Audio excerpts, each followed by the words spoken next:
Hello दोस्तों, कैसे हैं आप लोग। मैं अजय गुप्ता आप सभी का आपके अपने YouTube चैनल में स्वागत करता हूं। और आज है लेक्चर 5 जिसमें हम पढ़ेंगे क्लोजर लॉ लागू होता है या नहीं होता है इंटीजर के केस में। कल हमने क्या पढ़ा था कि क्लोजर लॉ होल नंबर के केस में मैंने देखा था कि क्लोजर लॉ होल नंबर के केस में एडिशन में लागू होता है या नहीं, सब्ट्रैक्शन में लागू होता है या नहीं, मल्टीप्लिकेशन में लागू होता है या नहीं, डिवीजन में लागू होता है या नहीं। आज हम सेम चीज को रिपीट करने वाले हैं। अगर आपने लेक्चर 4 नहीं देखा है, यह है लेक्चर 5, तो लेक्चर 5 को देखने से पहले आप लेक्चर 4 देख लीजिए क्योंकि ये उसी पे बेस्ड है। अगर आपको लेक्चर 4 समझ में आ गया तो अभी जितने भी लेक्चर आने वाले हैं 5, 6, 7 आपको आसानी से समझ में आ जाएगा। तो आज हम करने जा रहे हैं क्लोजर लॉ यानी कि संवृत या संवरक नियम। क्लोजर लॉ को क्या बोलते हैं हम? संवृत नियम या संवरक नियम कहते हैं। हिंदी माध्यम के बच्चे, जो इंग्लिश माध्यम के बच्चे क्या कहते हैं? Closure law. इस पे आज हमारा टॉपिक है पूर्णांक, इंटीजर, इसलिए मैंने यहां क्या लिखा है? सेकेंड। कल क्या था? कल था मेरा होल नंबर था, आज है इंटीजर। तो इंटीजर के हम अलग अलग केस देखेंगे कि एडिशन में लागू होता है कि नहीं होता है, सब्ट्रैक्शन में लागू होता है कि नहीं होता है, मल्टीप्लिकेशन में लागू होता है कि नहीं होता है, डिवाइड में लागू होता है कि नहीं होता है। तो सबसे पहला केस क्या आ गया मेरे पास? एडिशन। हमारा टॉपिक हम देखने जा रहे हैं कि क्लोजर लॉ जो है इंटीजर के केस में एडिशन में लागू होता है या नहीं होता है। तो सबसे पहले मैं आपको बता दूं कि इंटीजर क्या होता है। इंटीजर हो गया 0, 1, 2, 3, 4, 5, 6, 7 करके इंफिनिटी तक, और इधर -1, -2, -3, यानी कि इंटीजर यहां 0 से स्टार्ट हुआ, इधर भी बढ़ते गया और इधर भी घटते गया। इंटीजर में सब आ जाता है। तो चलिए हम अपने कंसेप्ट पे चलते हैं। कह रहा है जनरल रूल, क्या कह रहा है? जी से जनरल, आर से रूल। जनरल रूल कह रहा है कि अगर कोई दो संख्या, ए कोई इंटीजर है, बी भी कोई इंटीजर है, दोनों को जोड़ने पे जो सी आ रहा है अगर वो भी इंटीजर हो जाए तो इसका मतलब हम कह सकते हैं कि क्लोजर लॉ इंटीजर के केस में एडिशन में लागू होता है। अगर नहीं आए तो हम क्या कहेंगे कि क्लोजर लॉ इंटीजर के केस में एडिशन में लागू नहीं होता है।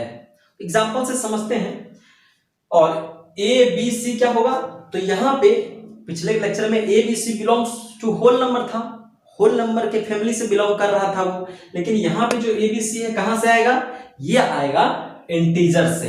इंटीजर को मैंने कैपिटल आई से डिनोट करा है। एग्जांपल्स पे आते हैं। पहला एग्जांपल -8 इंटीजर है। आपको कहे सर हाँ -8 इंटीजर है, फिर मैंने प्लस किया रूल के अकॉर्डिंग। बी मैंने लिखा है यहाँ 5 इंटीजर है। आपको कहे हाँ सर इंटीजर है। जब हम दोनों को जोड़ेंगे, हम जब इसका क्रिया करेंगे, हमें -8 रुपया कर्ज था, हम 5 रुपया कमाए, तो अब हमारे पास कितना कर्ज है? -3 रुपया कर्ज है। और खास बात है कि ये -3 क्या है? ये भी एक इंटीजर है। तो किन्हीं दो इंटीजर को जोड़ने पे तीसरी जो संख्या आएगी अगर वो भी इंटीजर है तो क्या होगा? यहां पे ये चीज लागू होगी। दूसरा एग्जांपल देखिए, यहां क्या? -7, ठीक है, मैंने यहां -7 लिख लिया। मैं यहां इसलिए सॉल्व करके बता रहा हूं क्योंकि यहां कैलकुलेशन आ गया है। देखिए प्लस इंटू माइनस, जब अच्छे लोग कचरा लोग के साथ मिलेंगे या फिर कचरा लोग अच्छे लोग के साथ मिलेंगे तो रिजल्ट गड़बड़ होगा, यानी कि कचरा होगा।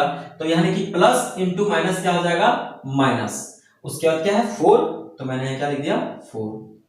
मैं -7 रुपया कर्ज में था, फिर मैंने 4 रुपया और कर्ज ले लिया, तो अब मैं कितना कर्ज में हूं? मैं 11 रुपया कर्ज में हूं। ये तो कैलकुलेशन वाली पार्ट स्टेप हो गया।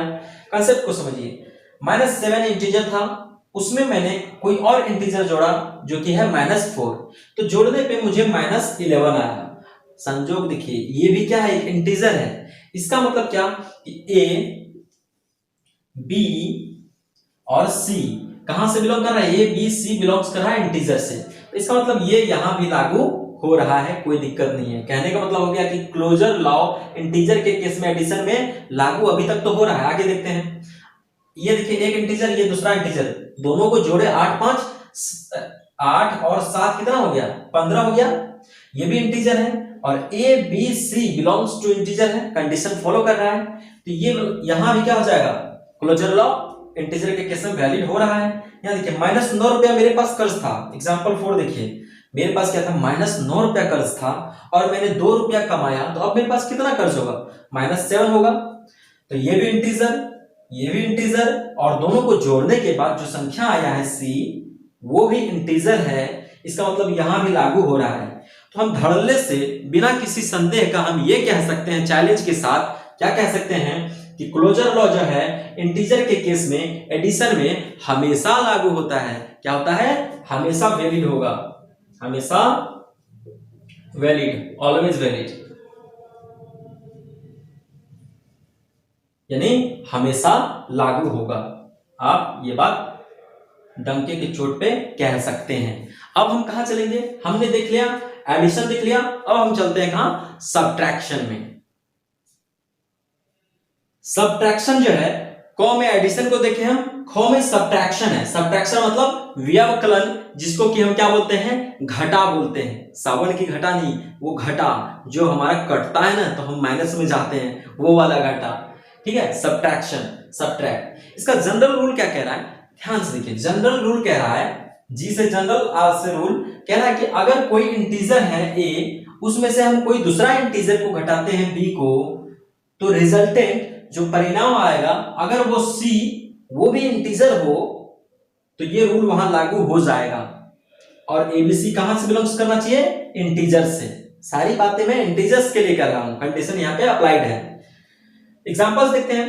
पहला एग्जांपल 12 एक इंटीजर है, एग्री करते हैं आप लोग बात को, प्लस यहां पे माइनस है, और बी क्या है 7, ये भी एक इंटीजर है। अब मैंने 12 में से 7 को माइनस करा, तो क्या आया दोस्त, 5 आया। और यहाँ पे 12 ए बी और सी सब बिलोंग्स टू कहां है, इंटीजर से आ रहा है, यानी कि इंटीजर है, इंटीजर होना चाहिए। तो यहाँ पे ये रूल लागू हो रहा है आराम से। एग्जाम्पल 2 देखिए, यहाँ क्या -9, मेरे पास -9 कर्ज था, मैंने 9 रुपया कर्ज लिया, फिर मुझे जरूरत पड़ी तो अपने दोस्त से मैंने 2 रुपया फिर कर्ज लिया, तो मैं कितने कर्ज में चला गया, -11 कर्ज में चला गया। बट इस पे गौर करें तो ये भी इंटीजर है और ये भी इंटीजर है और ये भी इंटीजर है। जब A B C belongs to integer है, तो ये वाला भी लागू होगा। आई होप कि आप लोग को समझ में आ रहा होगा और मजा भी आ रहा होगा। तीसरा देखिए, 7 - 12, मेरे पास 7 रुपया था, मैंने 12 रुपया खर्च कर दिया, यानी मैंने क्या किया, मैंने 5 रुपया, मैं माइनस में गया कि नहीं गया, मेरे पास 7 ही रुपये थे, मैंने 12 रुपये का खाना खा लिया, तो अब दुकानदार को मैं कितने कर्ज में गया, मैं -5 में गया ना, मुझे किसी को देना है ना, तो -5 हो गया। यहाँ पे देखिए 7 भी इंटीजर है, 12 भी इंटीजर है और ये -5 भी इंटीजर है, तो ये भी यहाँ भी लागू हो रही है, कोई दिक्कत नहीं है। इसकी बात करें एग्जाम्पल 4 की, तो ये क्या है, a माइनस बी बराबर सी। -4 रुपया, मैं 4 रुपया कर्ज में था, फिर मैंने 5 रुपया और कर्ज ले लिया, तो मुझे कितना कर्ज आ गया, 9 रुपया। यहाँ माइनस का मतलब क्या है, क्या मैं माइनस में हूं, कर्ज में हूं। तो ये देखिए, ये भी इंटीजर, ये भी इंटीजर और ये भी इंटीजर। कहने का मतलब क्या है, ये यहां भी वैलिड है। मैंने सारे एग्जांपल्स लेके देख लिए, इंटीजर्स के केस में क्लोजर लॉ सब्ट्रैक्शन में भी वैलिड हो रही है। क्लोजर लॉ इंटीजर के केस में, एडिशन में तो वैलिड हो ही रही थी, हमने डंके के चोट पे कह दिया था। अब हम क्या कह रहे हैं कि सब्ट्रैक्शन जो है, सब्ट्रैक्शन के केस में भी, इंटीजर के केस में सब्ट्रैक्शन में भी क्लोजर लॉ हमेशा वैलिड होगा। तो यहां लिख लीजिए क्या, कि हमेशा लागू होगा, हमेशा वैलिड होगा। आई होप कि आपको ये दो कंसेप्ट समझ में आया होगा। अब हम चलेंगे नेक्स्ट कंसेप्ट। आप बताओ क्या होगा नेक्स्ट कंसेप्ट। हमने एडिशन कर लिया, ख में सब्ट्रैक्शन कर लिया, ग में क्या करेंगे, मल्टीप्लिकेशन करेंगे। भीड़ में तन्हाई में धूप में परछाई में मुझे तुम याद आते हो। आइए याद करते हैं अपने God topic that is multiplication को। इसमें क्या कह रहा है, इसमें बस मुझे देखना है जनरल रूल को। जनरल रूल क्या कह रहा है, जनरल रूल कह रहा है कि a इंटू बी बराबर c होना चाहिए, जहां पे a भी इंटीजर होना चाहिए, b भी इंटीजर और c भी इंटीजर। समझिए ध्यान से, कोई दिक्कत नहीं, कोई हड़बड़ी नहीं है, आपके पास बहुत टाइम है। कोई इंटीजर को दूसरे इंटीजर से अगर हम मल्टीप्लाई करें, जो रिजल्टेंट आए, जो परिणाम आएगा वो भी इंटीजर है, तो ये क्लोजर लॉ इंटीजर के केस में मल्टीप्लिकेशन में लागू होगा। तो एग्जांपल से देखते हैं कि होगा या किसी और का होगा। एग्जांपल 1 पे आते हैं। जनरल रूल मैंने देख लिया, ये देखिए 5 इंटू 18 है, 5 गुना 18, 18 पंचे 90 होता है। ये भी इंटीजर, ये भी इंटीजर और ये भी इंटीजर। किन्हीं दो इंटीजर को मल्टीप्लाई करने पे जो संख्या आया वो भी इंटीजर है, इसका मतलब ये वैलिड होगा। क्लोजर लॉ इंटीजर के केस में मल्टीप्लिकेशन में अभी तक तो वैलिड है। फिर देखते हैं ये क्या -5 और क्या -4।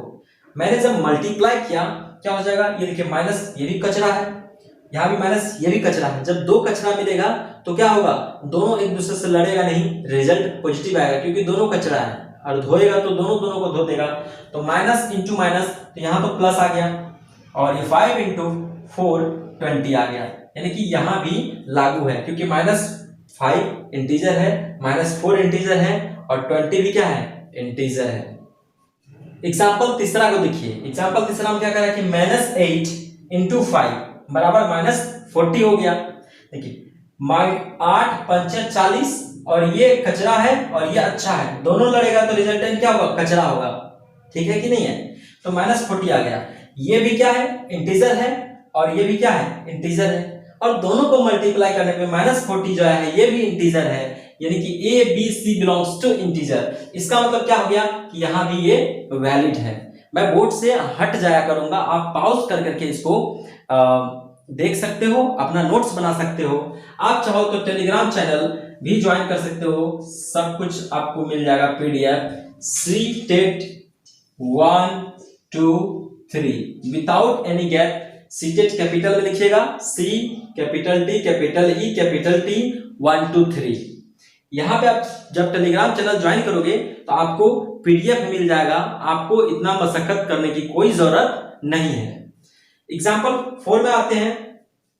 देखिए 3 इंटू 7, 3 को जब हम 7 से मल्टीप्लाई करते हैं तो क्या आ रहा है, 21 आ रहा है, और ये भी इंटीजर, ये भी इंटीजर और ये भी इंटीजर।